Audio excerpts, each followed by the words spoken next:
За 12 дугаар ангийн сурагчдад уургийн нийлэгч гэсэн сэдвээр давтагч хэлбэлж байна. За уургийн нийлэгчил нь эсийн мөчлийн энтерпрайзын гене шатанд явагддаг. Уургийн нийлэгчлэлд нуклеин хүчлүүд оролцоно. Нуклеин хүчлүүдийн ялгааг улаанаар тэмдэглэсэн. Уургийн нийлэгжил нь үндсэн хоёр уншигтаас явагдана. Транскрипц ба трансляц. За транскрипц гэдэг нь ДНХ-гийн аль нэг гинжний азотлог суурьуудын дэс дараалал мэдээллийн эренгээд комплементар хослол байдлаар хуулбарлагдсан бүхий транскрипц гэнэ. За ДНХ-гийн гинж РНК полимераза ферментийн оролцоотойгоор хоёр хэсэг болж задарна. Үүний нэг нь транскрипц явагдах суур болж өгдөг. Аль дэвсгэр суур болохыг ДНХ-гийн промотор хэмээх өвөрмөц хэсэг зааж өгнө. Энэ суурин дээр комплементар зарчмаар мэдээллийн РНК нийлэгжин бий болдог. Прокарин мэдээллийн РНК нь интрон агуулгаагүй байдаг учраас уургийн нийлэгжил явуулах дараагийн үе шат болох трансляцийг шууд явуулах чадвартай. Харин эвкариотуудын хувьд мэдээллийн РНК-д экзоноос гадна мэдээлэл агуулгаагүй интроны хэсэг байдаг учраас процессын гэсэн үе шатыг дамжин мэдээллийн РНК боловсрдог. Инхийн тулд экзоны нуклеотуудын дунд байгаа интроны хэсгүүдийг тайраад экзоны хэсгүүдийн хооронд нь залгах сплайсингийн үйл явц явагдана. За хуулбарлагдаж байгаа мэдээллийн РНК-гийн нийлэгжил ДНХ-гийн тодорхой терминатор цэгт очдог гэсэн нийлэгдсэн мэдээллийн РНК бөмбөгийн мембраны сүгээр нэвтрэн рибосом дээр ирчдэг. За РНК нь 3 төрөлтэй. Мэдээллийн РНК нь ДНХ-гийн нэг гинжин дээр мэдээллийн РНК үүсэж байна. За ингэхдээ ДНХ-гийн их гинжний адены эсрэг РНК тэмээний суурь байхгүй учраас ураацыг байлаж цитозины эсрэг гуанин устрагчийн холбоогоор холбогдно. Шинээр үүссэн мэдээллийн РНК-ийн урт нь хичнээн хэмжээний урттай уурга нийлэгчээс хамаарч харилцан адилгүй байдаг. ДНХ-гийн мэдээллийн дагуу үүссэн мэдээллийн РНК-ийн 3 триплетээс бүтсэн нэг амин хүчлийг кодлох хэсгийг кодон гэнэ. За зөөврийн РНК нь уурга нийлэгчид рибосомд мэдээллийн РНК-ийн кодлогдсон мэдээллийн дагуу тохирох амин хүчлийг зөөвөрлөх үүрэгтэй. Уурга нь 20 амин хүчлээс бүтдэг болохоор эдгээр амин хүчил бүрэг зөөвөлдөг 20 янзын зөөврийн РНК байна гэсэн. Зөөврийн РНК-ийн нэг үзүүд амин хүчил нөгөө үзүүд нь антикодон байрлана. Рибосомын РНК. Рибосомын РНК нь эсийн бөмбөд нийлэгжин эсийн сэвийн дурагтаа нэгдэн рибосомыг үүсгэдэг. Рибосом нь уурга нийлэгжүүлэгч гол ертөнцөөр бөгөөд рибосом дээр мэдээллийн РНК-ийн кодын дагуу тохирох амин хүчлүүд хоорондоо холбогдсон хангалттай бүстэй уургийн молекул үүсгэнэ. За рибосомыг тодруулж авч үзэх юм бол рибосом нь бүтцийн хувьд нэг нь нөгөөгийн хагастай төв том жижиг хоёр хэсэгтэй. Бөмбөнд үсээд бөмбөгийн мембраны нүхээр гарч плазм нэснээр уурга нийлэгчийн хоорондоо нийлж рибосом үүсгдэг. За трансляц 5 уншигтаас давтна. Мэдээллийн РНК рибосомд нэгдэх амин хүчил идэвхжих үе, трансляц эхлэх үе, пептидийн хэлхээний нийлэгжил уртсах үе, трансляц төгсөх үе. За мэдээллийн РНК рибосомд нэгдэх үе. Рибосом том жижиг хоёр хэсгээр тогтох бөгөөд жижиг хэсгийн гадаргуу дээр мэдээллийн РНК магний ионы цөсөмжтойгоор түүцөөр холбогдно. Мэдээллийн РНК өөр дээрээ байгаа нуклеотидын дэс дарааллыг 3 уншина. Уургийн найлганд орох энэ амин хүчлийн мэдээг мэдээллийн РНК-ийн астрал төгсөөр 3-3-аар нэр тодорхойлдог. За амин хүчил идэвхжих үе. Мэдээллийн РНК-ийн мэдээс нуклеотидын 3 төгссөн амин хүчлийг зөөврийн РНК өөртөө олох үе амин хүчлийн идэвхжлийн үе. Амин хүчлийг мэдээллийн РНК-ийн мэдээсэн 3-ын эсрэг антикодон бүхий зөөврийн РНК өөртөө төгссөн амин хүчлийг холбон рибосом дээр авчирна. Рибосомд зөөврийн РНК байрлах 2 үүр бий. Пептидийн хэлхээнд залгах амин хүчлийг агуулсан зөөврийн РНК-ийн байрыг П үүр гэх ба түүний дараагийн амин хүчлийг агуулсан зөөврийн РНК-ийн байрыг А үүр гэнэ. Трансляц эхлэх буюу инициацийн мэдээллийн РНК-ийн 5 хэсэг төгсгөлд АУГ гэсэн кодон байгууд энэ кодоноор трансляц эхэлдэг учраас эхлэлийн кодон байна. Мэдээллийн РНК өөр дээрээ байгаа АУГ гэсэн мэдээллийн үүсгэж трансляц эхэлнэ. АУГ гэсэн код нь метионин гэдэг амин хүчлээр тогтдог учраас АУГ гэсэн УАЦ гэсэн кодоныг агуулсан зөөврийн РНК метионин гэдэг амин хүчлийг өөртөө гадна П үүрэнд орж ирнэ. За За пептидийн хэлхээний нийлэгч уртсах буюу лигнацийн ППА-нд байгаа амин хүчлүүдийн хооронд пептидийн холбоо үүсгэхэд түрүүчийн амин хүчил өөрийн зөв рентгээс салдаг. Амин хүчлээс салсан зөв рентгээ дахин мэдээлэл уншигдах хугацаанд плазмчлөөтэй байдалд оршино.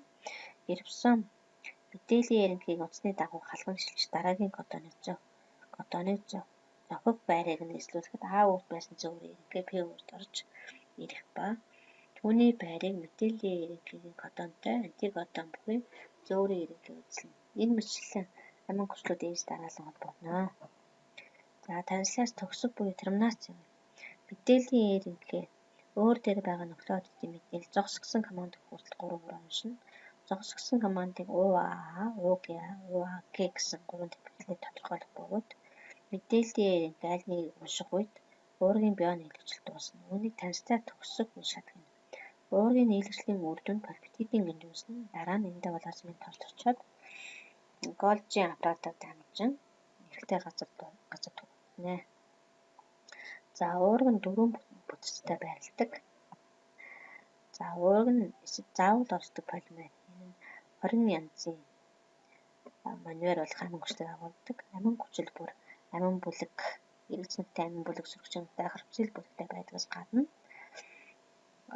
өөр өрмөц артикал бүлэгтэй байна. Энэ артикал бүлгээр ялгана. За уургийн анх дахь бүтцэн амин хүчлүүд дэс дараалан пептидийн холбоогоор холбогдож гинжин хэлхээ үүссэн пептидийн анх дахь бүтэц гэнэ. Пептидийн холбоо гэдэг нь нэг амин хүчлийн карбоксил бүлэг нөгөө амин хүчлийн амин бүлэгтэй холбогдож пептидийн холбоо үүсгэнэ. За уургийн хоёр дахь бүтэц уург нь дан гарч уцслаг байдлаар бус машин устөрөгчийн холбоогоор холбогдож аромог бүтцийг үүсгэдэг. Үүнийг уургийн хоёр дахь бүтэц гэнэ. За уургийн гурав дахь бүтэц уургийн нэг полипептидийн хэд хэдэн аромог гинж ковалент ионы устөрөгчийн дисульфидийн зэрэг холбооны нөлөөллөөр шалтгаалan эвхрэн нугалж гурвалжин дүүрсэн нэгтэрсэн хэсэгт орсон бүтэцийг уургийн дөрөв дахь бүтэц гэнэ. Гурав дахь бүтэц гэнэ. Дөрөв дахь бүтэц зарим уураг олон полипептидийн нэрнээс тогтох ба гинж тус бүр ионы устөрөгчийн гэх мэт химийн холбоогоор холбогдож уургийн дөрөв дахь бүтэцийг үүсгэнэ.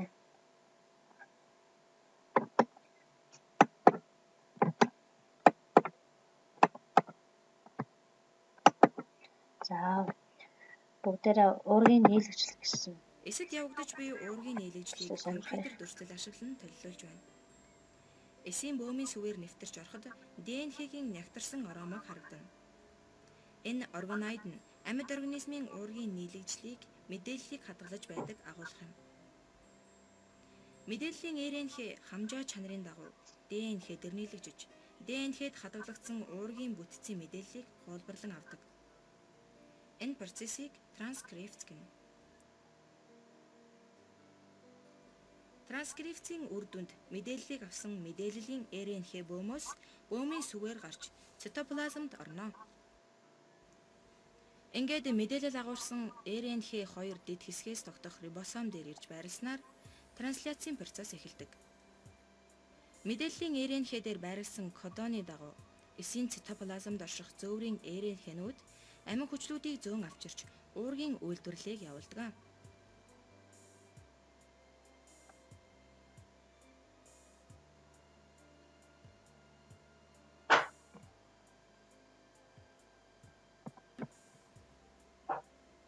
Уургийн 2 дахь, 3 дахь, 4 дахь бүтэц эсийн цитоплазмд явагдаж үйл ажиллагааны уурга бий болно.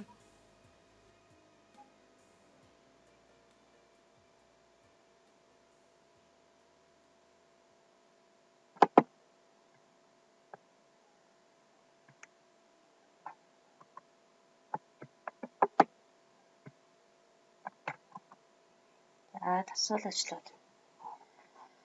Эдгээр дасгал ажлуудыг хийгээд хариултаа заавал явуулсан байх шаардлагатай. Зургийг ажиглан 1-4 дугаараар илэрхийлсэн хэсгийг тайлбарлаж байна. Хоёрд нь мэдээллийн РНХ-ийг үүсгэж бичнэ. Гурав дахь нь тооцоолох дасгал байна. Дөрөв дахь нь ДНХ-ийн нийлэгжлийн үе шатанд ордог ферментүүдийг нэрлээд эдгээр ферментүүдийн үүргийг бичнэ. 5 дугаарт нь ДНХ-ийн бүтцийн томьёог тайлбарлах дасгал байна. 6-ад нь сонгох дасгал байна. 7-д нь мөн сонгох дасгал байна. За 8-нд нь мөн сонгох дасгал, 9 сонгох дасгал, 10 сонгох дасгал, 11 сонгох дасгал, 12 нь зөв тохируулах дасгал. Зургийг сайтар ажиглаж агаад зөв тохируулж. За 13 мөн зургийг сайн ажиглаж байгаад зөв тохируулж. 14 дахь ажил нь 11-р ангийн биологийн сурагчдаар байгаа дасгал ажил. Заавал гэсэн байна. За энэ зураг нь болохоор 11-р ангийн биологийн номдор байгаа зураг. Сайн тогтоож.